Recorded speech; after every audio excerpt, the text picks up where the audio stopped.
અત્યારે સમસ્યા છે સરકારે ટેકાના ભાવે મકાઈ અને બાજરી ખરીદવા માટે ઈડર કેન્દ્રની અંદર ખેડૂતો બોલાવ્યા છે। મકાઈના 30 ખેડૂતો આવ્યા છે, બાજરીના 12 ટ્રેક્ટર આવ્યા છે। અત્યારે કાલે સરકારે પરિપત્ર એવું જાહેર કર્યું કે ભાઈ તમારી મકાઈ 75 મણ અને બાજરી 100 મણ લેવામાં આવશે। મેસેજ ગયા છે લોકોને 200 મણના 300 બાજરીના 200 મણના લોકો 2 ટ્રેક્ટર ભાડા લઈને આવ્યા છે। અત્યારે ખેડૂતો ટ્રેક્ટરને ઘેર જવા મજબૂર પડ્યા છે। 3000 ભાડું થાય છે, આવા ટ્રેક્ટરો ઘેર જવા ચાલુ થઈ ગયા। સરકાર સાંભળતી નથી। કિસાન સંઘ અત્યારે રાજ્યપાલ વડાલી આવ્યા છે, એમણે રજૂઆત કરી છે। આવતીકાલે ભારતીય કિસાન સંઘની જિલ્લાની કારોબારી અને દરેક તાલુકાની એક ગાડીઓ જમાઈ છે જીતુભાઈને મળવા માટે।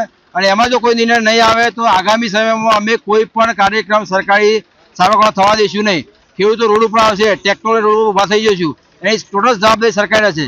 ખેડૂતો હાલ મળવા પડ્યા છે। બજારની અંદર અમારી મકાઈ 380 રૂપિયા જાય છે અને બાજરી 450 રૂપિયા। સરકારી ટેકાના ભાવે બાજરી 615 લેવાની છે અને મકાઈ 480 રૂપિયા લેવાની છે।